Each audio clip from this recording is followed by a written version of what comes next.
Hello everybody. 5 state में हुए elections के रिजल्ट्स आ चुके हैं। बीजेपी को 5 में से 3 स्टेट्स में जीत मिली है।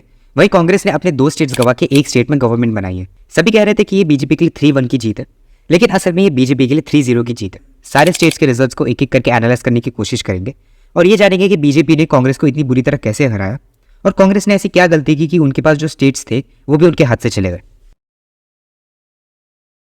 सबसे पहले बात कर लेते हैं मध्य प्रदेश की। तो यहाँ पे बीजेपी ने इजीली कांग्रेस को हराया है। 2018 के इलेक्शन में कांग्रेस के पास 114 सीट्स थी, वहीं दूसरी तरफ बीजेपी के पास 109 सीट्स थी। वहीं इस साल बीजेपी के पास 230 में से 163 सीट्स हैं, वहीं कांग्रेस के पास 66 सीट्स। बीजेपी की इस जीत का सबसे पहला रीजन है लाडली बहना स्कीम। इलेक्शन से पहले ओपिनियन पोल्स में ये कहा जा रहा था कि वुमेन वोट्स गेम चेंजर साबित होंगे इन इलेक्शंस में, और वही साबित हुआ। ये स्कीम बहुत पॉपुलर रही थी वुमेन वोट्स को बीजेपी की तरफ शिफ्ट करने में। इस स्कीम के तहत मध्य प्रदेश में रहने वाली 23 से 60 साल की महिलाओं को हर महीने 1000 रुपए मिलेंगे। हाँ, इसे आप फ्रीबी की लिस्ट में भी डाल सकते हैं, जिसे मोदी जी खुद रेवरी कहकर अपोज करते हैं। ये फ्रीबी कल्चर अभी जो चल रहा है, जहाँ पे पॉलिटिकल पार्टीज वोटर्स को खुश करने के लिए कई चीजें फ्री में देने को तैयार है, ये एक स्टेट की इकोनॉमी को काफी हद तक डैमेज कर सकता है अगर इसे इंप्लीमेंट ढंग तरीके से नहीं किया गया तो। पिछले ही साल ऐसी ही फ्रीबीज प्रॉमिस की थी कांग्रेस ने कर्नाटका इलेक्शन से पहले, और इसका नतीजा ये हुआ कि अभी उनके पास डेवलपमेंट वर्क्स के लिए भी फंड्स नहीं बचे। ये फ्रीबीज एक स्टेट के फिस्कल डेफिसिट पे काफी असर करता है। फिस्कल डेफिसिट वो एक्स्ट्रा अमाउंट होता है जब भी गवर्नमेंट की स्पेंडिंग गवर्नमेंट की अर्निंग से ज्यादा हो जाए। एक एग्जांपल से आपको समझाता हूँ। मान लीजिए एक गवर्नमेंट का टोटल रेवेन्यू कलेक्शन 800 करोड़ रुपए का है, लेकिन उस गवर्नमेंट का एक्सपेंडिचर्स यानी एक्सपेंसेस 1000 करोड़ रुपए का है। तो हम जब भी इस एक्सपेंसेस को रेवेन्यू से माइनस करेंगे तो जो अमाउंट आएगा, इस केस में 200 करोड़ रुपए, वो उस स्टेट का फिस्कल डेफिसिट कहा जाएगा। यानी गवर्नमेंट ने अपनी अर्निंग से 200 करोड़ रुपए ज्यादा एक्स्ट्रा खर्च किए। ऐसे फ्रीबीज बांटने पर इन स्टेट में फिस्कल डेफिसिट बढ़ता रहता है, और इसको कंपेंसेट करने के लिए डेवलपमेंट वर्क्स पे काफी रुकावट आती है। एक रिलीजियस फैक्टर भी देखने को मिलता है मध्य प्रदेश में। शिवराज सिंह चौहान ने यह वादा किया था कि एमपी को इंडिया का स्पिरिचुअल कैपिटल बनाएंगे। हाल ही में उन्होंने एक खात्मा धाम की भी शुरुआत की थी, ओमकारेश्वर से ओरछा तक। साथ ही साथ उज्जैन महाकाल कॉरिडोर की भी शुरुआत की थी। साथ ही साथ श्री आदि शंकराचार्य के स्टैचू को भी इनॉग्रेट किया था। तो जो हिंदुत्व मूवमेंट चल रहा है देश में, उसका भी काफी सपोर्ट मिला है बीजेपी को इस इलेक्शन में। एक एग्जांपल के तौर पे आपको बताऊं तो जो मालवा रीजन है, जहां पे 55 सीट्स थी, उसमें से 41 सीट्स बीजेपी जीत चुकी है इस इलेक्शन में। इन सब के बाद क्रेडिट देना चाहिए शिवराज सिंह चौहान जी को। वो कंसेक्यूटिव टर्म्स में गवर्नमेंट बना रहे हैं। जब वो हारे थे सिंधिया से, तभी बीजेपी हाईकमांड ने उन्हें साइडलाइन कर दिया था सिंधिया के बीजेपी ज्वाइन करने के बाद। जब भी उन्होंने गवर्नमेंट बनाई तो उन्होंने काफी मेहनत की और पार्टी हाईकमांड और लोग दोनों का भरोसा जीता। कई लोग इस स्टेट में बीजेपी की जीत से ज्यादा कांग्रेस की हार पे ज्यादा फोकस कर रहे हैं। देखिए, इसका तो सबसे बड़ा रीजन है कमलनाथ। उन्होंने बहुत सी चीजों को बुरी तरह मैनेज किया है स्टेट में। 2018 में भी जब सिंधिया जीते थे इलेक्शन को, तो उन्हें सीएम बनाने के बजाय कमलनाथ को ही सीएम बनाया गया। अल्टीमेटली क्या हुआ कि सिंधिया बीजेपी ज्वाइन कर गए और कांग्रेस की गवर्नमेंट गिर गई। राहुल गांधी ने कमलनाथ पे विश्वास जताया था, लेकिन लोगों को एक नया एनर्जेटिक यंग लीडर चाहिए था, जो कि कांग्रेस सुनने को राजी नहीं थी। बीजेपी और कांग्रेस में यही अंतर है कि बीजेपी लीडर्स को चेंज करती रहती है। अगर एक कैंडिडेट रिजल्ट शो नहीं कर पा रहा तो एक नए कैंडिडेट को लाया जाता है, जो कि कांग्रेस नहीं कर रही। जिन सीट्स को कांग्रेस इजीली कैप्चर कर सकती थी, उसमें भी वो नाकाम रहे। ट्राइबल बेल्ट का जो रीजन था, वहां पे लोग गवर्नमेंट से ऑलरेडी नाराज थे। उसके बावजूद बीजेपी ने वहां better than expected result show किए। और हेट स्पीचेस जैसे बच्चों को भूखा मारना या फिर दिग्विजय सिंह का कन्या पूजा को एक ड्रामा बोलना वोटर्स को बीजेपी की तरफ शिफ्ट करने में और भी मदद करता है। अब बात करते हैं राजस्थान की, जहाँ पे पिछले 25 से 30 सालों का ट्रेंड फॉलो हुआ है कि हर इलेक्शन में गवर्नमेंट चेंज होती है। बीजेपी को इस बार 115 सीटें मिली है, वही कांग्रेस को सिर्फ 69 सीट्स। और इसका एक सबसे बड़ा ड्रॉबैक ये है कि जो वेलफेयर पॉलिसीज है वो हर गवर्नमेंट के साथ चेंज होती रहती है, जिसे पिछले गवर्नमेंट ने इंप्लीमेंट किया था। बीजेपी ने राजस्थान के लिए कोई सीएम कैंडिडेट नहीं निकाला था इस बार। यहाँ पे राजस्थान की जनता ने मोदी के नाम पे ही वोट किया है बीजेपी को। इसका एक मेन रीजन ये है कि राजस्थान की former chief minister Vasundhara Raje से लोग काफी नाखुश थे, और उसी टाइम पे एक स्लोगन काफी पॉपुलर हुआ था, राजे तेरी खैर नहीं, मोदी तुझसे बैर नहीं।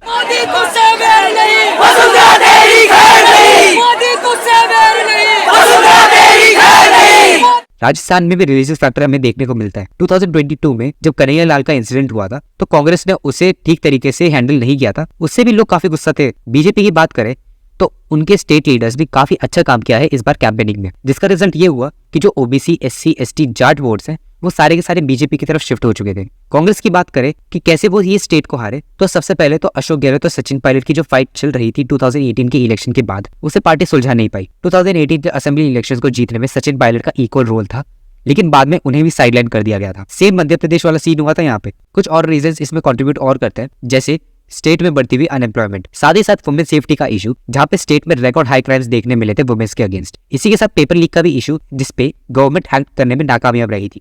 और जितनी भी स्कीमें जो गवर्नमेंट ने अभी तक चलाई है वो इलेक्शन से 6 से 7 महीने पहले ही लॉन्च की गई थी। उससे पहले गवर्नमेंट ने कुछ खास किया नहीं था लोगों के लिए। अब बात करते हैं ऐसे स्टेट की जहां सारे एग्जिट पोल प्रेडिक्शन यही मान के चल रहे थे कि वापस कांग्रेस ही पावर में आने वाली है।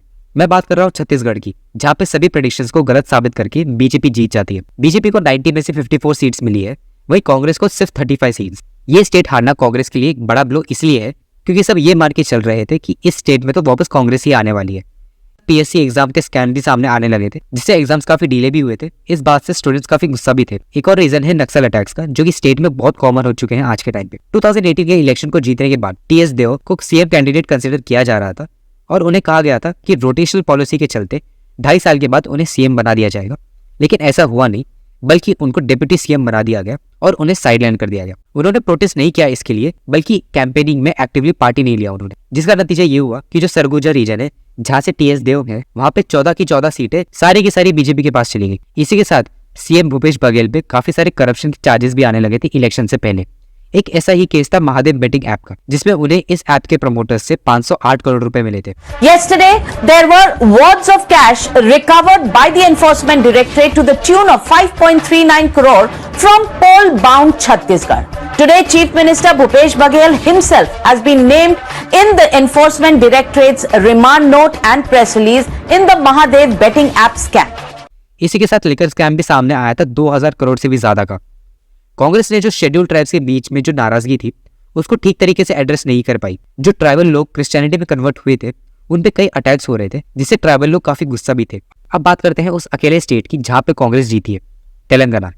यहाँ पे कांग्रेस को 119 सीट्स में से 64 सीट्स मिली है, भारत राष्ट्र समिति को 39 सीट्स मिली है, वहीं बीजेपी को सिर्फ 8 सीट। तेलंगाना में कांग्रेस को वुमेन वोट्स का काफी फायदा हुआ था। कांग्रेस ने सारी महिलाओं के लिए फ्री बस ट्रैवल प्रॉमिस की थी, साथ ही साथ महालक्ष्मी योजना के अंडर हर महिला को 2,500 रुपए मंथली देने का वादा किया था। यहाँ पे जो SC/ST के वोट्स थे उसको कांग्रेस कैप्चर करने में सफल हुई थी। साथ ही साथ काफी स्ट्रॉन्ग कैंपेनिंग भी की थी कांग्रेस ने तेलंगाना में, जैसे कि बाय बाय केसीआर उन्होंने ट्रेंड चलाया था। एक चीज अलग हुई थी तेलंगाना में कि इस बार इनफाइटिंग देखने नहीं मिली कांग्रेस में। यहाँ पे कांग्रेस ने टिकट्स को भी अच्छे से डिस्ट्रीब्यूट किया था। साथ ही साथ राहुल गांधी ने अपने एक बयान में ये कहा था कि बीजेपी, BRS और AIMIM तीनों साथ में मिलकर काम कर रही है कांग्रेस को हराने में। जिससे हुआ क्या कि जो मेजोरिटी मुस्लिम वोट्स है वो कांग्रेस की तरफ शिफ्ट हो गए।